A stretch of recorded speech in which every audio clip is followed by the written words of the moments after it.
ma ai sim tau pin tu me na fileto o pawale mka pule nga ko leo ko fa ko mai le su foi le por kania le chapipi ya mka pule ma ko foi le ka ko le ke ko foi le kania ala meko fa sanga ya tolupe ya ibela vanga fa ko singa fenga paloka o ka kali mai la ia le ko lupe foi le anga foi moli anga fasanga ya la meko sila mo le mo le anga masalo se ku la lo le ku balo masela o fe ka inga ia wa kase lo la wa ave ku ka u ai o le falo ngakula o ku le wa ka fu ya pe for ka mai ka falo ngakula ku le wa ave ku le ia le kangia ala meko le la nga mga olola e whaanga le pāki e whakaunga se morianga o se mkaapula lau kei loa sa wa lako karkonga e moi le mkaapula wanga nga fila nga vai e le whamsingo sili le kangi la le ma le samise le nga wako e loia leo le msio ia nga wala fo la ia yung sa polo ia ma mero ma precious ya kulunga bench e kala ko wai mka fo le wa ale ya ko mal fa ko nga la o yung ile la sa polo le ko mo kuloma fa me yo me se kanyo lunga ya wa kalwanga ya kalwanga fam singo ma loia aba lo le mal fa unga le fam singo ya ari umakaya angafi wa kangu wa ko wa ko le misio se submission o le mafu anga kakau mangi me kakau e kakau nga involve le chapipi fam singo ngale ai e kakau la o gafira nga te lainga a kongo uma fai wa le fai ro winga o le anga anga ko akura fam singo o ngei le fai nga la so ngei wa kakau wai nga waku ia le kali a funga nga a yung sa polo ma mero ma precious i funga ngi kangi la le fa wa waku e le misio le nga ko fa manga fi o nga fai lo la nga fai nga kaya o kaya la le fai la fai nga ya e fo la valai i mafu anga kau o lo waku le lo ia la ku le pa ma le chapipi ya ka ula ia ele se alo ma fo pula ngi ngo sa la ke kari fa common sense wi ko fa pera fo asiaka ele fe kaui e mo kwa le fe kaui lava al me mo la ke mai ka wa ku i kale ka mai na le chapi pila ko ia ele ngi fa ma ngi ngo se kupenga ave o fa mo kalanga al hia sei ia o fa mo kalanga me ia nga ia e ka ke le lo foi po ai ia le se fuga nge se mol mau mo ko le chapipi e mol mau mo ka pula o finga wa fuga nge sa po la ko le akime sa po e le ka nga fia fua le paki e mo ka pula le fa kumalo mal vala vo sui foi pula la ko ia la finko la akime nga lenga ko lunga sa po ya le la e ka ko foi le eli ya me se kala mero ma precisa ko e ka ku safinga ngalo o lo ia la afunga ko lu pemba lo ia kuilomba wa me bali ele ma ko kuilomba me sila le ya to na rula utama iso so nga na fina wata avatul me ta upulea I've so ta me stasio mori mau fa to ina ai o le mori mau fo ile fa to ina le ya ma va la tale so tanga ma le tangata le tu tonu le vai ngale HRPP le e fa o yel tangi o le fam talanga la na au mai moni lava tu sa e pe ya tangia mai na fa longo tangata le pe nga fa longo e se kala fa pe nga fa mai e kuilo ma kai mi le matanga ai le fa yan malienga pe nga se kala nga fa longo ai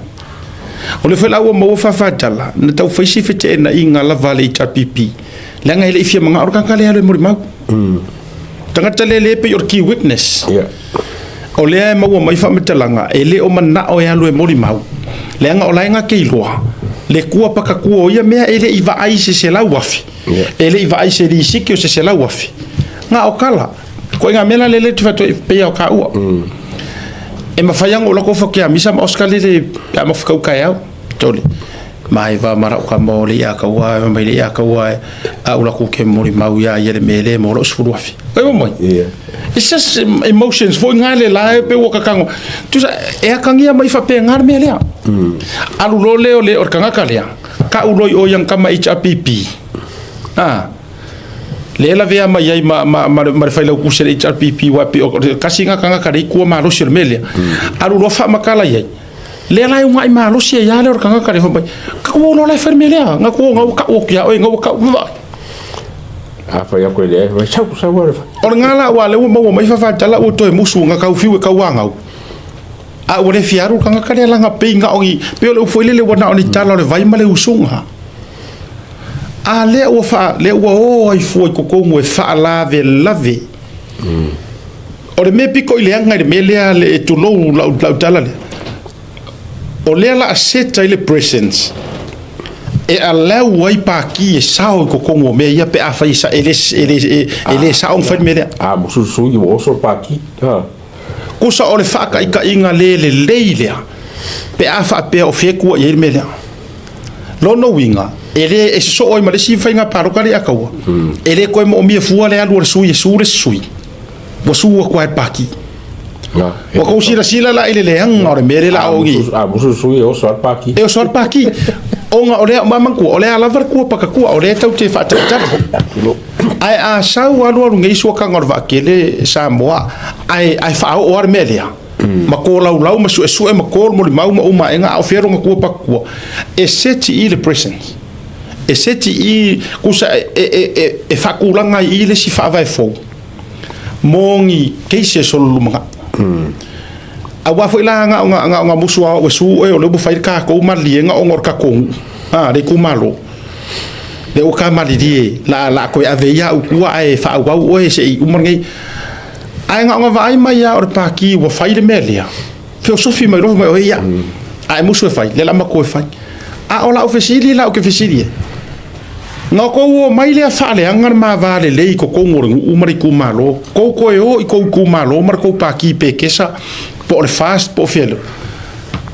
ai va yar fo ga va or ma ko ku malo ma le pe fo ma o makai ko ngor ma o le ala na le na faiat o le mantua le fetaui ma le make sense o ia ko inga mea o tau sila sa mo ile mele le na wai to ina wa o makala o kala ia le fa mai o a umaro a o mea kongwa ia le nga ko inga ko le pa ia sao lo nga lima ko kongo me ngi ya a foi sa mo e le se la utala lu tuvet a foi o yanga nga wala va sa oe eli mama ngore sianga kula fongo ka le artia ngale lima sa los fo I must reside in Samoa sa o mangi o nga mea o mai wa foi wa si la fia o le kele a o e o fa sa o mai o lo ngofo ma me singa man mara malama le ku o ila ko ainga o le o fai mai fa fo sa iringa manguia ai fo ia kula vai sa mo i kai mo fa msingonga ai musu wai no folo manao e langa le usau o mai fa for kele o ngai kanga ka fa sa o ainga mai o lo mara malama ai manga o lo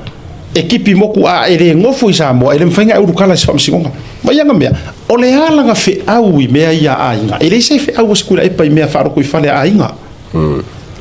le foi la yo o le mea lea o le tau mafai e au wa ye lona lima u mea ya e manga au wa foi la nga umma e a fakika inga e successful le mea le wa o finga ngangi e fai ai le mea ele le yo forsanga lo ia makula nga fa maria inga e sa fai fa msing alu la fu ka ngor va kele ai uma enga e sau e rule in favor le ilanga mele fai ko ki sir fiela sa mo o le a fa wa ya le HPP le ala life o me ai ku malo pe ko mo re ngor kala le fa ya ila o mai ka wa ku Asiaka Sapolo Mero Precious versus le Misio ili kai malo ala o fa kro kare li fa una le fa psu sit ka ya ale na tonu e tau to wa langa o langa o ma wa ko finga familia mateo ma tit fa so ma tala noa au ili maka o puma vatu enko ese o le fisiri le ma fau o fisiri ku kasi e kala fea unga le ai ya fua o le paki ingi fa masingonga se kumalo suyo le kumalo fa purkiki o fisiri e fe kaupi e kasi ar kadi ale ai lava mase kongeki fo ile le fa e ke paloka o le kumalo le mind your own business pawalanga yo fegi me ko kere iparoka ya fale aridi ko kere le skala ya fale aridi te si mema ka ukia le le skala pa ki fale aridi foi lo que fa ku fute oh my goodness le ilis o kanga kai wo ku sa te fully outsiders pe fua ma ya ma sila mai le ata wor mele ku sa o aku kanga ka ese avaku le la ko ku fam singonga il soit fallait à kawa ai le kingo le koko le ivi le paule ango le mase me o ila valava o fuele pa ie le na o ku fo mai ya langa sa ma ko karangoa mai o le ai fisiri ma so kanga e ku sa pe ko ke fa pe mai onga o le kanga kala sa ka mo ila o le fa malu ale HRPP ar fisiri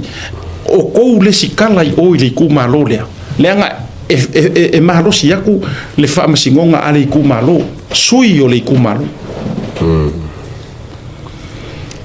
maka ukia le tu ainga fa tu mata utia le tu ainga tom aro fa fo ile tu ku so il fa finga kar ku inga ilana le talia o to ilalo ua matua I expose umama ia ilunga le angoa I o saikolosi e kamisolo ai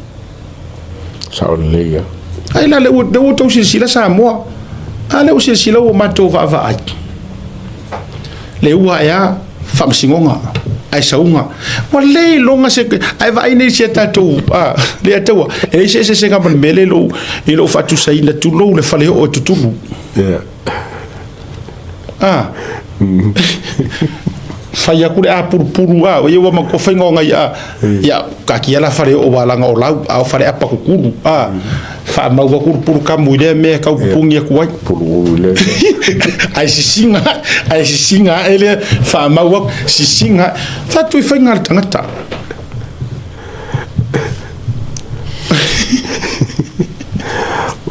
ka le bala mai ma pa pe mai la wa la ko le siki o deposit le se la wa ya ibe ku so pe mo le siki se la wa it's a personal choice le bala va fai pure la ko ya e dei ma se ve ka fo ka fie pati me o fo ka la o ke ofo ai ko pure me ka ya e matua ofo fo ilo loto ile nei tangata le sa ungi le fai me me ga fo ka lo e ka cosa soi ka wa ka ore fa le e le fa possiamo sini sapesse sa ali tarsia sei tatou va come msio tatou va ai ia tau foi mana ia foi ai submission ali ku malo ari fai puli ese mai ia tu lo mai tu lo va coi foi wa tasina va enga wa o so ku rol paki e fe punga mai lo mari ku malo la ko fe a albe la va o ya Fatua tau foi loia ona tapa lo ma submission ali ma fai pule e o mai lango wa mana tua ona o tala ia le o fai e sui pare bia ma ku loma le ua umanga kardia finga ngalo e kumalo a vai la batu upuna ai le teltono e sa uno foi con coi solo mai fale ali di con fomos e foi no foi para ku fa kasi ku lo ma ni chapipi para ku fa kasi ai akulo le la ku sa ele la ke me o yo e ma tu le te tu no mai ya e fe ono la pe fa pe o le e ma tu ai o pongi le lei e tu lo male le tu langa o le mana o ngari chapipi le ke foi ku lo o ka ko vai la tato ia nei me e mai lava ai o akulava o to mana tua ia tala na stasina le tala no e te o mele na tu ile o di o mo to le ar malo le ngo le ke le ngo fam kala pa inga ke ngi ngo I be fo male le ngai ngo fa e ke mai le du mai le fa ai ar wa ku va wa ma sangi tanga le force 5 for me wa ma sangi ai a fa ya pe le ai ar wa masam ya ile tu inga tu langai ya ona fo ile e tanga tana fa matalanga ya te uli tala le o to mana tu o tanga tana fa matala ya uli tala le fa mai e ile fale o loa ila e sai se fale o loa I vaitele o inga oh yes I remember now o te te ulun so fa lo foi pising sa fa nganga samo lo Australia eu se fale o loa e sa ina I vaitele pe ele mamau e ma me ele fale o tanga tale o limong I love somehow ye se me na tupuna ele I loa ele tanga tale o limong ile le fale fa puli aina na watu wa o kengia le fale o loa lea ma fai e po la koiloa o la koiloa kanga kale ai au fai akua e se ila senge se ia me fa pena fa pupura fa mtalang ia wole ko ia ile pisingi se singa ai bo uma wole to ia au ke langu fesi levan fa mtala se wole te ai e ko ngeki le ia isiva awo a koli maken la o ma fu no mana tuina ole unga luke ko vakuai le power a piuse kangakangi you know they use the word o kangaka o ma ko do you know who I am yeah ke ma ke lo ko e ke ma la ai fa nga longa kai mi nga lai ku re chapipi yeah iyo ia ole to yisi pisini sesina ai pe ia ole to ia correct me if I'm wrong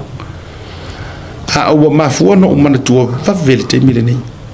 ona ole power le lenga wa misi wa Dave Masters wa misi ervanga ka ko vai sia ka ile menga nga ye ko ingai ai le pa uwa ele ka sui ke le me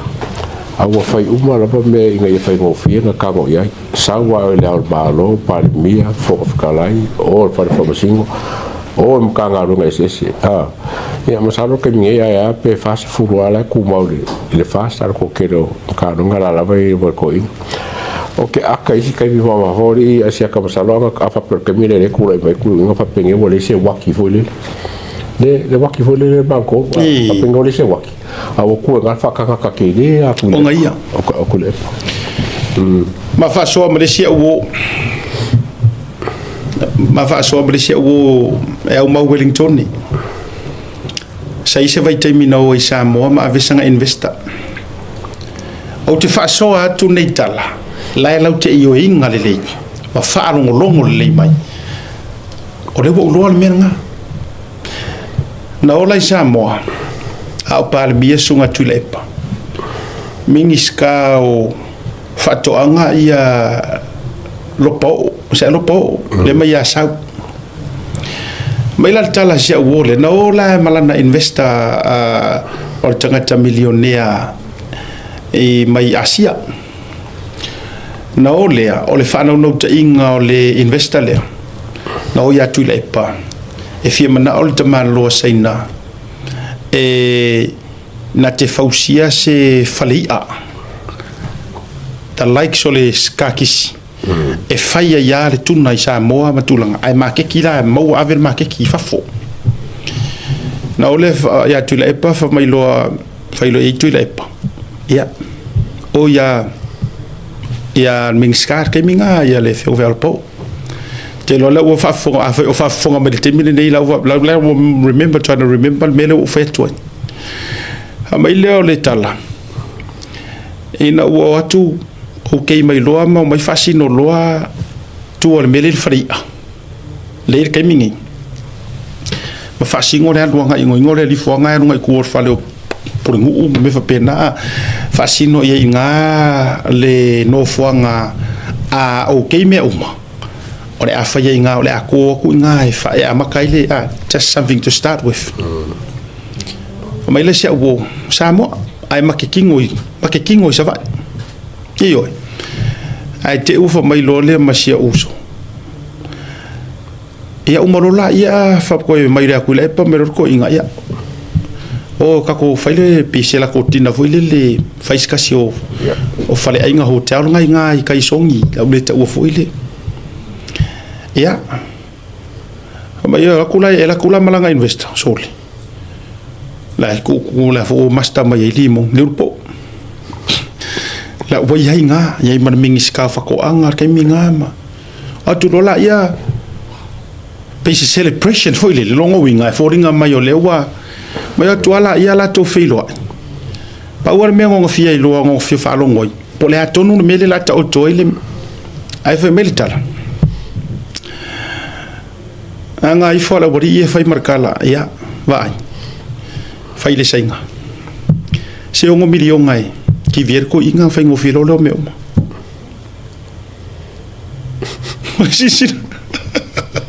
masisila le ako ia masisila singa ongo milion ai fai le sainga ele parece ki vier ko inga o mainga nga sia wolea ia po le uso fo ilanga murmuriane o mafaso murmuriane o loe mate tau o manga faisa va langa sa ai fa mainga kau fo mai o sainga pe o kau o kau ka penga sainga la agree mele ayo mo fa matala nei mea o le wa ka penga o agree sainga fo le pe la ai fa lo ye ma sia wolea no kau me toyo ese mai al pona pa o mena la fia o pei uma me inward pa kide ma me uma o ese lo la oi o ese fa mena fai o le amanaki o ese lo mala o mai asa lo fai langa bo isi million nge langa bo no don't you ever do that awanga i elengi tio le leila ko inga o le alu winga o tala le utita mo fai fa me tala and there's more and more stories winga le tata fai tu sa mo le ala fo ile ua matua ilo utali tonunga ua matua i fainga ta yana talia le to ilalo because o meu fa entitlement o fa manguyanga o la piki o umamea came with with the authority and the power. It comes with your portfolios pe afa o like ku ai mesiala pe afa pe or makua master ka kare ka ia me e de afa pe foi le fa kari si fogo ya le kapeke ka pe fa kari si present ya na fa kula fa ro markai ka minga ya ma fa so ma se wo lai makua ifa mai Asiata. I told my friend investor no don't let's just wait for the right time. Foi sau nga kamalo ai se va eva ai de manga ngai ya vangoa ka misi de vangoa mangu all I fear se lau ka ngaka le finger wengar faria we ngi fo fight ka ko competition ma kulo arma ngai nga arma keki pe ngi fight tu na ka ko kele nga wenga ai va ai ka ko ai filo ya enga ai sa ungar kala vai kivi mo muar ko inga upuya ai sa ungar kivi foi se la wafi ai sa ungar kivi ongo milion oh my good boy e mawa uma le tautai ya e me ya le anga tautai sila fia lai maka mai ka ngaka masama rianga le lei o tangata ia sa nau e o aku e sasa aku wha manguyanga e ala e ingi vesi kongo sa moa ai sa fai soro ai kou korospisi sa fai soro ai kou lapiki eli soro ai kou aulo e ia la kanga o aku pala lasi e ima fall for it e ia fo ila kanga ka lela ia fa afeka i kele o kele fa ilo le ngosi oso lai mata ai mo mai ioi pa wo manatu fo anga olea ka ki va ia kunga e o mai kala ngo mai pengi a ngelu pengi kanga kai sa o pese avania pinka pe ia e rap mai pe ia le fuia ku se kala ngo mai pe o tsaka tamatua ato ma moni ma sao a o leo te nofo ma le ango ai kele le investors ma onisi now investors malengo ngoi I do believe ole ato fo ia tu Samoa e toe e faafsanga isa o amarwhainga malo e alofa mongi la ku anga se be kausanga ko ia i fai fale investors i kakai e firma investor ku Samoa so le fapengi kwa kele me Samoa so na wango hotel sa karongoinga awango ia menga o fale ia me fapena ne va se me karoila langa e il menga hold back investors o nga le mo mo ki kilometer kupele menga mia ya okay le ngai wa ale fokingo foko a foriska ka fai mai ma tu ali atawa e ni de ka ko me ia e ni aso falaile ni ala tu fa o tatu fa so ma le sunga le minister revenue ole a fa pa falaile fa lo tele ngol simata o pula le atau ole ata fa popo ngol tatu fa so ma le minister o tupe mua ai ole fa ka ua le ai vengi ngi usila le ngo ai ole invest po foi langa e uma enga ole le o tangata investors e watu e fai au nanga te tauna tau ngofi e te tauna tau ngofi atu ngai lole e wai le mfainga ko mangi o nga ka ku ngai lo me mfaina fai le malo they have to beat prices mo me uma fa pena o lo operate le malo em vona la to I for the long term mo wi ai ko mo le ya ole mele ngure man kako vai ka ku karonga kama se fai foi minska e fai foi isi minska le fa bela tatu fatu na o limo yo la ko vai ngale e so se si ai o morkanga ka pe orkanga ka le sa urunga vai e fai mai e se minska o lo po na la to filo ai no mai an frem tule a viro la o ya lo po ya o tu lo la ya fa mata i me ye kai le wafu ka ku me o mai ono possibility fa ye mele ia fai urole le pise dina fungale celebrate le melanga ngo ko lo ai fai mai le tala si o sole asiata Koe Sau lo inkalisi ai sa ngo fa lo ngo ai ka me ru bora mua e fo ia ar kamare le fa fai tio le ai fa mai ki vier ko inga se ngo 6MILLIONS ya o masangi ko pekele kamoi foi lang o telo ayo le winga na fumai I'm $1 million man na ko no par mengi ma to te biton wana ke minga lai fo ye mingi skaro po o ma nga fa ye kalanga ko inga airport kai mi o mayo o yo $1 million man ke le nga kupe ma me uma ya o tato vai la ya o nei vai ngana e more sila fia si o tatu atunu e fa fe kai vai le lo fa le tu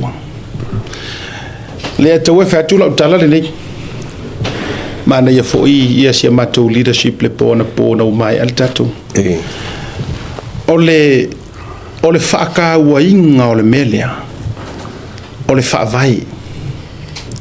il fa kirisiango ai foi le fa vai o tatu botunu e fa vai ile atua Samoa o aku mari ko masu ya nga fangua ai fa mai le kengi o le ala kaua o e kari mari ko fo e kari ilangi se ao o lo malo ngai lo le nga fangua o mai le kaimie e o mai la ko bia sa fai makua kanga loa nga fangua wa ya ko sa ya nga kai mi sa fa ku ya ile ku malo male ku malo lo winga la fa metelanga nga si la fia nga fangua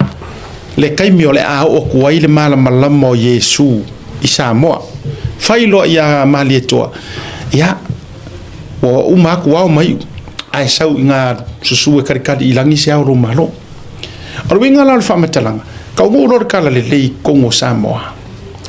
fa ke di sia ngoinga ka ko wa ku uma mai si ka le sia fai lo mo ka ko fa vai e fa vai ile atua Samoa o le fa vai o le kai miari a taua na tato fetango fia ipo tua na o la taua saina nei me uma ma fa mai le ku fa vai ai Samoa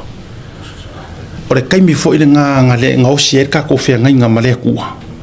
o mea uma e kakau o nga fai fa vai ya i o kar kunga ma me uma ya nga o onga le nga ka ko fo lau mai ai o le mea o kula mai o sau lo ka ko fa vai le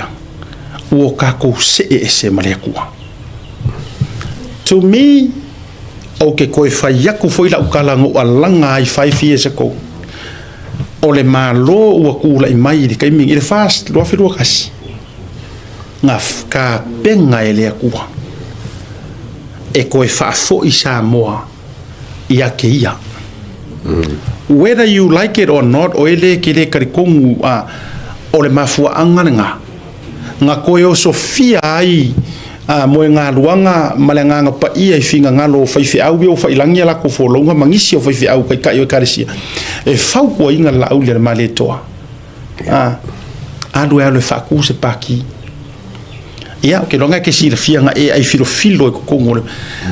ko uai loa fa aku ile ku mai that's the only weapon le atawa nga ka ko fai ai melea yeah nga paua lea o le weapon nga whao ngā e la auli ma le fast kako amaka mai ai i le luafe lua sumarkasi nga o le whakua we didn't have money nga kore kula e pawhia kupe kukio e mai mea ngai kukio forfola lea i se kupe lea ingi ko mai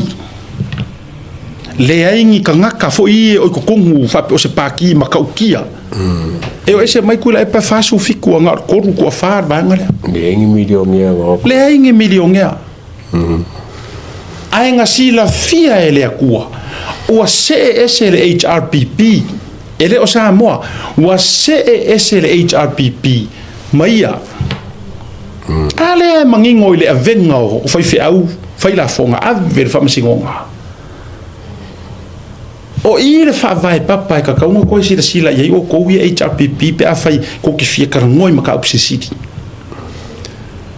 mai foi la o nga pawa le o penga ele isa usela auli ku lo war fe ngal parmia ele io mai kufangi maungi ka ko fai nga kupe ai mangua lo aferu kas no so campaign foi lele e fa e maura uri masuka la pe skala palok IT li masuka la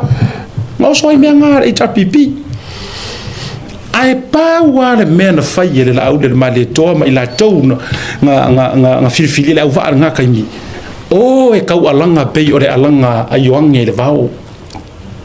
e nga fa ku ia o ko wile ku e kasi ai ka ko e nga fa ku ia kau ke malo o ke le ka pe nga se me fa i nga fa ku va pawa nga le alanga pawa nga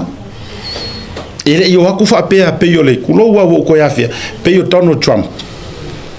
isko inga se ko inga sa ava ko i mal billion ya fo ile le wa de wala ko ma sa la lo fa nga ava ko Donald Trump ngai kanga e pe e makua fa pau ai lang campaign kamo o fo le ngol Elon Musk nga Elon Musk ka miksa pa ki nga Elon Musk ava ko i mal billion ya le o Facebook ko kiki pilonge uma wa avaku uma pe e confirm mai pa e ri avaku la kulo wa fe wa e mironge ka ku sa moa haliki ngai nga i ka ko ua ia Elon Musk ia fa vinga ka ua ia ngai mironge ai ko sa mo e ri avaku la uri haliki e ri avaku Rodiot e ri avaku amau whoever la mironge fo la wa ia ko ka ko Nadang pongnya paso. Pawanga. That's it. Ele ia vakua fa pe mai ko sisi na mai. Le wala ngolango ma ko aliki le wala ngolango. No. Ngaka ngofo ngai fai pisingisi e control. Ele ia vakua ia George Lopa. Ioi. Nga power me or fa kan ia ngai ala ko ngai se lengi se kau nga yer campaign o e nga karikomu ma donate o e re karikomu fa kafa. Ai nga faia mai le fa tua ai sea le anga o yai le anga o le ku o fe nga yai pe malo le kas pe malo le lua le amakanga o sau le ku ai ku le ngai le fa ali se mana ke leo le ku ni papa ang fai ki le ato ya o se pidi mo o si leo malua ai vela o lo afiru kasi ya le nga sa wai tu ala lu o ngoro le lu dim ia fa fai nga pasenge su ia manga ai o le mea sa ia na o se au wala ua saule nganga pa ia o le tua ala mai le fa kua anga vai ma fekepa kepa i le fa kua o la auli e le kau mu fo nga le tua ke sila fiali ata o fa tunel tala le o mana tua i la to ka ko olo le ata ma wen sila la e se le sa o le alu o le tua ya o lopo wen le nganga a makar mele wa fu ilanga fekepa kepa kala le arkus pa ia e fekepa kepa ia masaro salo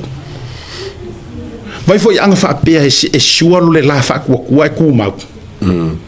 e fiu a fia me la ku po fiu fo ai ku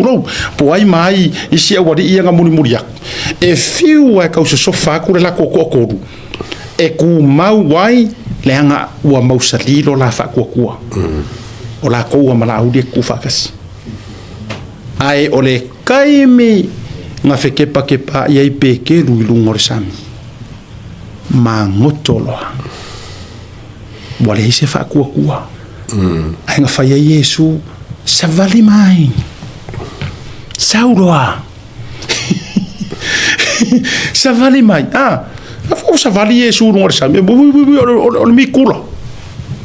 fefi ai fa ku Yesu o la ko vali ele o se sa wadi po se iku o Yesu so ma ya faila o se fe kala mai la so sa vali ke fie pe fo yo ai ta ku sa vali mai ta kasi ale la ku ui esa ori o ke ore baile me ai vai o le ai ko er mo si la nga vai ko au ka fa pe ka nga ruru la e fa vivi maka mai isi e di au no ngai ko ngwa nga ke pa ko ai disi kai mi le vai me fa mai disi e di au sau manga ya milion sau kia iro marka nga ka ave ir fa singo manga kia iro e o fela o ye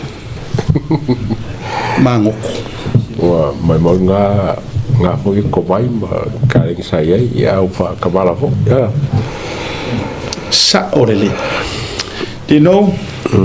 o te fai atua la utala le ya tu ele fa peo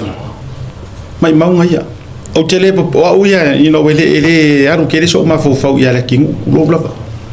no nothing personal I don't know him o le movement al fast fa ko vai ile kanga but olo o se tangata ya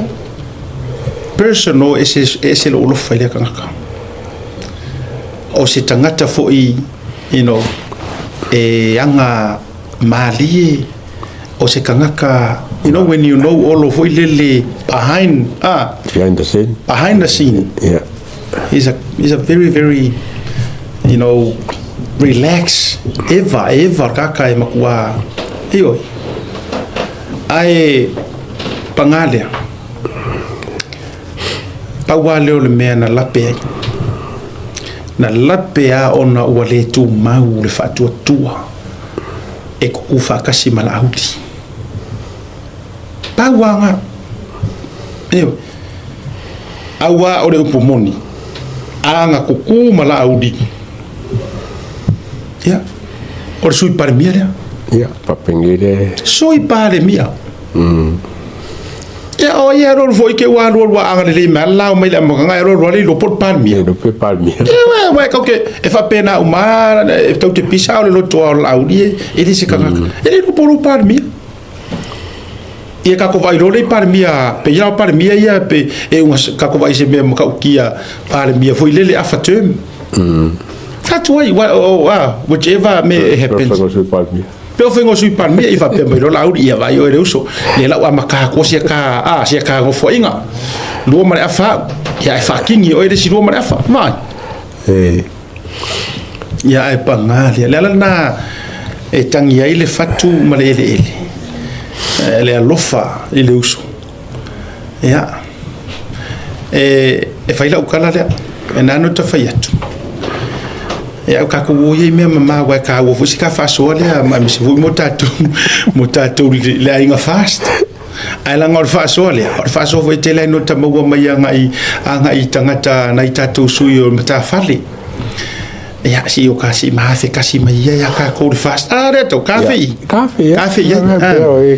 ya la ke le foi o asi ma ko ya fe kasi mai a mene u te au mai malanga eu te fer wa ya ai e o foi ya ke ha o ke mori ma wa foi te mia wa fa to lo fe ma to lo fe ro to le nga ta la wa samo. So it's just 1 year now. Are we going to so se kai mi o ke malanga ko sam o lo le tau sam e lo le fionga minska o la bo sam te ro foi ma besere o la ku i lungo nga wenga e fe so ka ya ko tolle te ai faz coffee e mo me lo wingo le na e o se tangata ina tali malo o se tangata ina tawile alofa ile alofa e la wo karango aku isaidia o ko kele o isi o kako ai me se foi ko kele o ko le o pa ua o fe ka wi for ko pa uri sorry o le makwa ko ora le alofa o ke va ko di ako o mai ngi fai ko fundraising o mea ko ke manga nga ai ka vili mai o fa sala longa o mea mong o mea uma so le a watu samo e o fu ngai ya ka ya o ka ya ka ke pisi ke le fo ya o ai nai tangata fo ia le malanga tunganga le ya o ko i malanga to le fai mai ngai ka ya ko so le ko fo i mai e si ka me vili ku si ka ko ka mai nga fai le kuku io e vili ku nga ya le wa a forfolanga nga fai Amerika le nga fai Australia New Zealand Hawaii ia po nga pere yo ia wa forfolanga nga fai ai au ke puri so swangi mai makumi ai o ku sa moa let us know e ko e foi me ngai kai fongo makafa masui kai fongo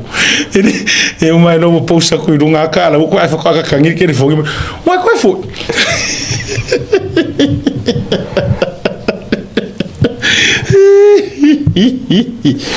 ya ora ngani aku ora nga so de e ko mbo foi o ko e ko ki ko mai foi awane ngalo le se na ni o pomoni ai o le o te fa le o ina tu langona isi foi ka isi kan ya ngale pero va e o foi melta tu fa so al tatu ai nga al fast pe isi va nga ya pe ai le me foi nga mini media fa o makala ele a faina o ele e te ungangi mai ma e na ina tangata i fafo e faile me mo e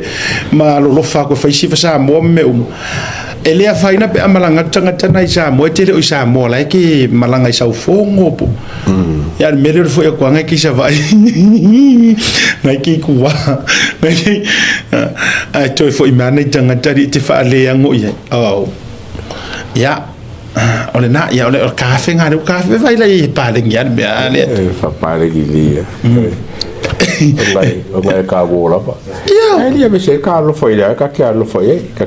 olo ka lo foi quala vai la ale kai minga ku pole mele makiri manga ko kuma oh yes le la wo tala no atunga menano fatwa ile uso tu do le fionga ya olo ai ina ua tupu mai le vaenga lea ke roa uko ko ai kofo inga ro olanga fasalala mongia Samoa le nga o tutulo a o tu Samoa I think the only minister marekanga kale e matele le fa ya isi ai e o isi kai mi uma o ke la ko fa me ke fa ngara ko le sika valer ka mano you know ke o mala utango alanga e uku ka vale ma ku wasinga se lengi ka vale me uma ya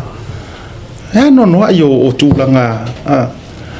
ai ina o tupu mai lol vaenga le wa matua I tofo ina ai le tā o langa whaasala lauli e tua. Ia me se fo ia o ke le tala noa mole on behalf o le ai taua wildlife ia nga ia mafuanga awa ulo tu tala noa tue. Ina ua tupu mai ina whapea le loto. Pe o le a o fiufia manungasi. Ona o se le lei ma se va le lei na fai.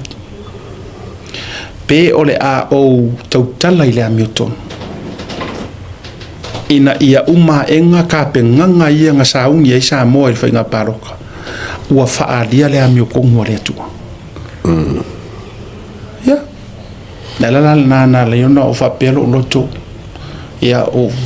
musu le au usongi. So o kamangi pingi aangi ruori. Whai atu ale atua whatu loia. Ia o latu lo fale. O tala noa I lo to lua. O isi taimi fa mai ia isi o to lua. Ia vatua ia oe e ala mai le musu ngā le atua ka ainga. I no anga le leifo I kangaka ia oe. Ai loa oe mai la ngonga. E iai mea I le osa o kakaunga. Ia o lo ile sia so usa vali o vili se o fefe au. Se o fefe au ai muri ia o. E vei o ke kamiso loa e fai confirmation o mengi. Tu se o fefe au ia e ina I mata upu o mai fo I manai vaenga. Vaenga o te lo te fia I ma ave ai sa utu o lalo matulanga whaitionga. Ia isi au o. Ia o ka ukurola uo olo. Ia walanga lai feo ro walanga olo uso mongi ia. O de ke whakanga ngofo ai ke ma ia lu te fam ia fam taltala le o tala se o fefe au I'm seeking advice. Tulanga uma. Ia walanga le uma story le o va amenga. E de fa mangala kangala ba o ka ko lo foi. Ia na. Lo vinga la utala. Wala ino fa yatu. Ia o tala no ale mo fa soa e o le upu ale fa mafa mai e se o tama fa le nganga. Asiata po salvation. A fai e te iloa ma e mautinoa e ala iau so e ngā familia matulanga uma o mau ma mea uma lava. Iai ni wha maunianga matulanga o le te wha soa iai. Ia e fai ale amiotonu a le tua. Ai a fai o ni mea te whatua I lo loto o na o lo wita I se tangata. Ia mamao ma o ela ngā mea. Upu ngai fai mai e roi au ia kia. Ia mamao ma oe. Lo faya oni langanga o ngi maka upu mani whasoa. Ai e mafua mai o emotions. Ono lo mana oe. E whaakau makakao pe e koe wha. E hurtit ka ngaka lai o meo. Le angai le iase me lilo di sila whanga le atu. Ia o sauro lea. Whaika ko briefing ka ko iaro. Ia o mau e ka ke le ka o ko ia ka. Wale atu wa ya. Ngihia sei pengi mau. Ini ia sei. O ka ngā ngā I le besenga o malo mai kulepa. Pawanga me foi e kau ko no puro I kaiminga masa ili ngi ko ia sala bela le fa le seko leo o ka fifilia. Ia ai pe ia foi o so Yesu e foi aqui foi o locules ia foi locules. Io ia ia vanoa mole tulanga o le toi fasa o oni fai unga na le sa. Ona o nga ia mator prokiki pe I fela foi fa penali atawa. Always a young person, you know, it is tangata matua to lole e matua le parlemene. Ai olona soifua kele kausanga fa yenga koe ti matale penga ia ma you know I taltunga la vefa porkiki e le fa wa mana tu ona mea o kari kongunga kangaka o me walu lango na o mafuai ia alela ua faftai fo ilona lo fa ia I fo sikako inga le lua ia o tu lai mai le lua ia faftai o le yangi fa inga fa masingonga poangi nga mau au fa au le tulanga e foi lo teltunga ele teitai uma le olanga fa porkiki o le foi teimi e fa tanga fo ele tua ni me fa petu tupu ia e koe spend ele teimi male ainga